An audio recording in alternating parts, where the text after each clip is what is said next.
hold it. Before we run two American supercars through a good old-fashioned American drag race, let's take a moment to realize what we're dealing with here. The Chevrolet Corvette has been called America's sports car because it's been produced for 70 years. And while most of those 70 years consisted of a front-engine Corvette, the Corvette made a big move in 2020 with the 8th generation moving to a mid-engine layout. So what's the big deal with a mid-engine design? Well, it centralizes the vehicle's mass, balancing the weight between the front and rear wheels.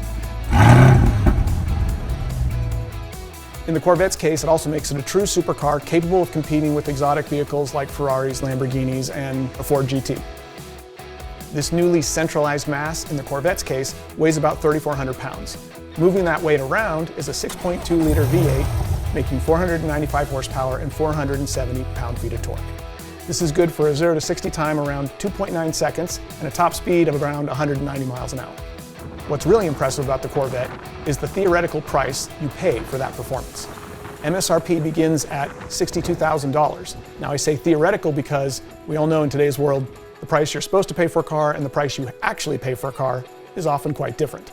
And sure enough, looking at local listings right now, I'm not seeing any new Corvettes for below $90,000, and most of them over $100,000, even when they've got like 10,000 miles on them.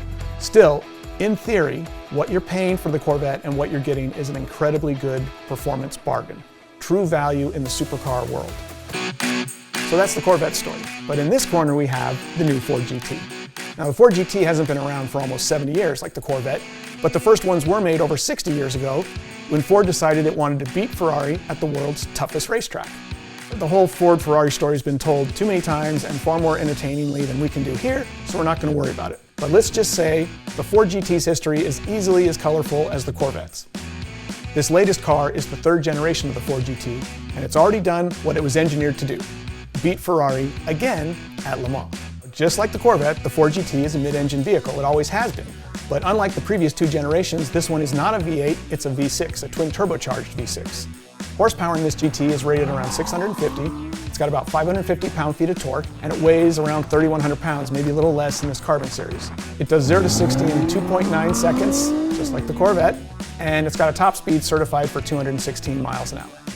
Another big difference between the Ford GT and the Corvette is that theoretical price. Ford GTs are supposed to cost around $500,000, but the market value is closer to $1 million, which means about 10 times the market price of the Corvette. Now you're wondering, why are you paying 10 times the amount for something that has about the same 0 to 60 time?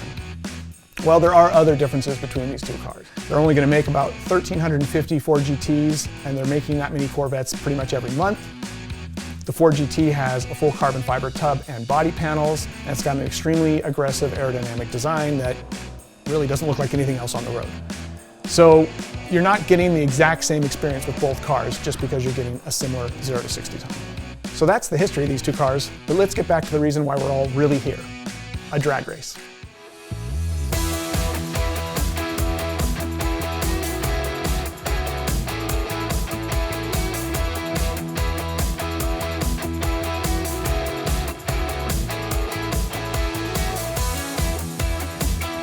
That was a close race.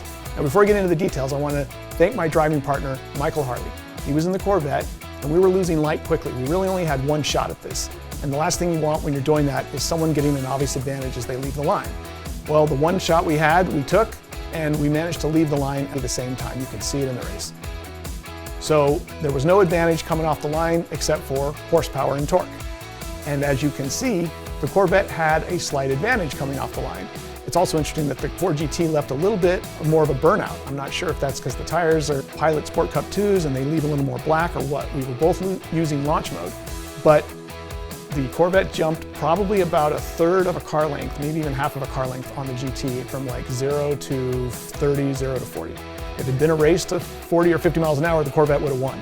But once we were both rolling, that twin turbo engine in the Ford GT pretty much reeled it in and passed the Corvette going down the quarter mile.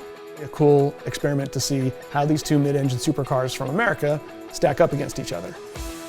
Now, before all the YouTube commenters start screaming about Z06s, when this race was run, there was no production Z06. When this video was posted, there was no production Z06. So somewhere out there, there's a Z06 waiting, but right now, today, as this race is run and this video is posted, this was the Corvette you could race with a Ford GT. Finally, let's look past who won this race for just a moment and consider the larger context. Right now, today, you can buy two mid-engine supercars made in America.